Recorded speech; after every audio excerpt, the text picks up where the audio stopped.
আমার চোখের সামনে প্রথম আমার মারে যেভাবে ওরা কুপাইয়া কুপাইয়া মারছে, আমার মারে চোখগুলো তুলে ফেলছে, আমার মারে কানগুলা এগুলা সারাটা মুখের মধ্যে ওরা শুধু কুপাইছে।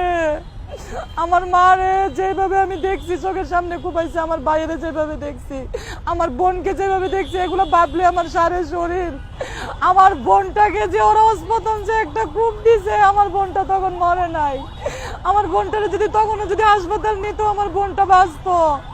আমার বোন রুমা যে ওনে মৃত্যুর সাথে লড়াই করতেছে, আমার এই বোনের এই মাথাটা পুরাটা বাটি হালকা করে ফেলছে ওরা কুবাইয়া, আমার বোনের সারাটা অঙ্গ কুবাইতে কুবাইতে শেষ করে ফেলছে।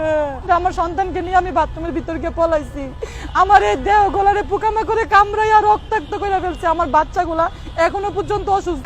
এখন দেখতেছি চেয়ারম্যান, শিমুল চেয়ারম্যান আসিফ মাহমুদুলের বাবার সাথে ওনার ছবি, কিন্তু আমি তো এটা বিশ্বাস করতে পারতেছি না যে একটা উপদেষ্টা এরকম নির্দেশ দিতে পারে যে একটা ফ্যামিলিকে নির্বংশ করে ফেলে এভাবে কুবাইয়া কুবাইয়া মার। কারণ উনি তো একটা উপদেষ্টা, উনি কি পারে বলেন? উনি কি পারে? উনি যদি এরকমই কইরাই থাকে তাহলে এই দেশ কি দেশ থাকবে? আমি যে উপদেষ্টার নামটা যে আমার এই মুখটা নিছি, এর জন্য পর্যন্ত আমাকে ফোন দিয়ে হুমকি দিছে, এই তুই উপদেষ্টার নাম কেন নেস? তোকে যদি পাই 10 কোটি টাকা লাগলো তোকে